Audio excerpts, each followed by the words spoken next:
Rebonjour, atelier musique CHU Guada. Notre vidéo 5 s'était interrompue et j'étais en train de vous parler du N. Donc je vais repartir à partir du schéma qui est le groupe des 12 notes théoriques dans lequel on va puiser pour fabriquer des gammes. Et donc je le termine rapidement. On était arrivé à N qui est le nadir, avant ça c'était la pointe, avant ça c'était rouge, ça c'était le côté mineur. Et ça, c'était le côté donc majeur vers là, mineur vers là, et là, c'est ce qui est commun. Donc, ce qui était commun, il y avait aussi donc, la deuxième note, la quatrième note, et la cinquième note, l'étoile, la quarte et la deuxième. Ici, ça, ce sont le domaine des tierces, le domaine des sixièmes et le domaine des septièmes. Donc, la tierce, quand elle est majeure, c'est B parce que c'est bleu.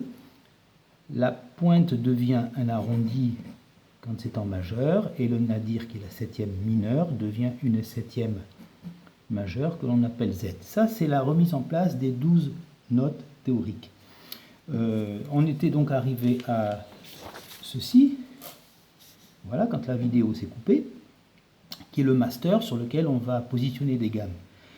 Alors, ce qu'on va faire, c'est qu'on va, à partir d'un petit schéma, vous expliquer comment on passe de ça à ça, en remettant les 12 notes dans un cercle qui va faciliter les choses pour nous arriver à la notion de la formule.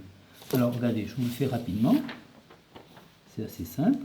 On refait un cercle, mais cette fois-ci c'est pas à l'intérieur, c'est pas un sac dans lequel sont les notes, c'est sur le cercle que les notes vont se balader.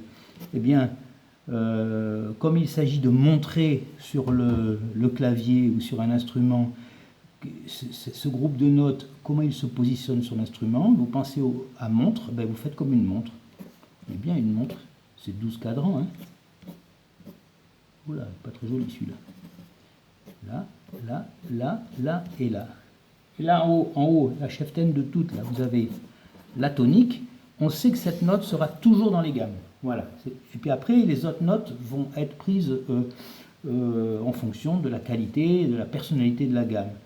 Alors ici, on avait la note I, qui est la note un peu interdite en majeur et en mineur. Ici, on avait aussi une note interdite, qui était le O. Ici, on avait donc la deuxième note. Là, on avait le rouge. Là, on peut mettre le bleu. Là, on peut mettre la quarte. Là, j'ai déjà fait. Là, maintenant, on met la quinte. La quinte, c'est l'étoile. Maintenant, on met ici la sixième mineure, sixième majeure, on les classe comme ça. Hein, voilà, et le N et le Z. En fait, ce que j'ai fait, c'est que j'ai repris les notes qui sont ici. Je vous les fais dans un schéma un peu plus grand, à l'instant là. Donc, toutes ces 12 notes, au lieu de les laisser dans un sac dans lequel on va puiser, je vous les ai mis sur un cercle. Comme une montre, avec ce cadran, avec en haut la tonique, en face la note I qui est le triton. Hein. Triton, pourquoi? Parce qu'il y a 3 tons. Regardez, de là à là il y a un ton, de là à là il y a un ton, et de là à là il y a un ton. Voilà pourquoi ceci c'est le triton. Alors, ce que je peux vous montrer, c'est que je vous l'avais promis, on fera des exemples sur le clavier, et puis dans une autre vidéo, je pense que j'attaquerai les images, sinon la vidéo sera trop longue.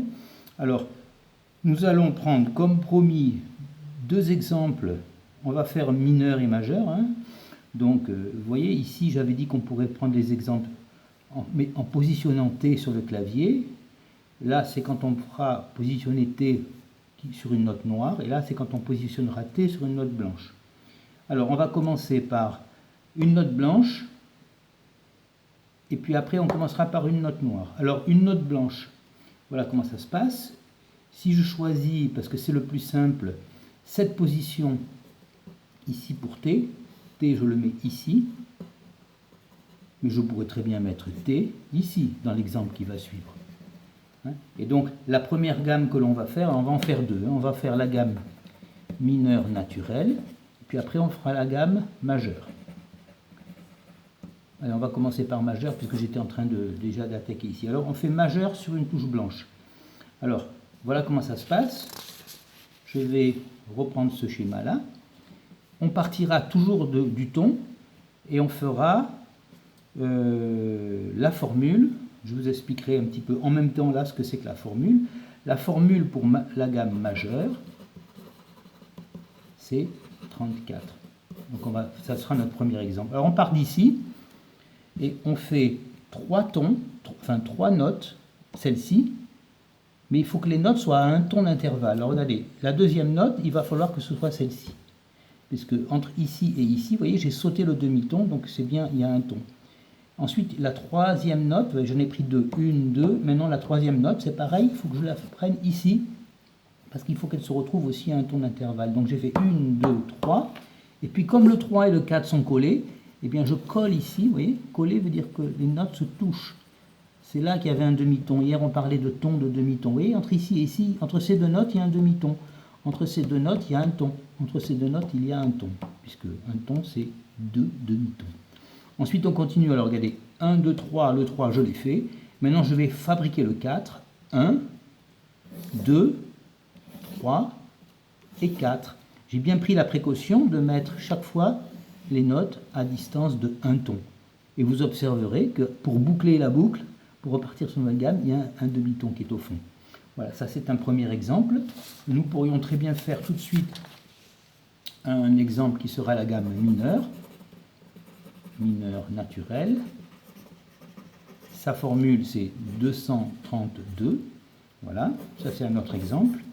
Après on va les positionner sur le clavier. Je refais mon cercle. Je dis que c'est comme une horloge.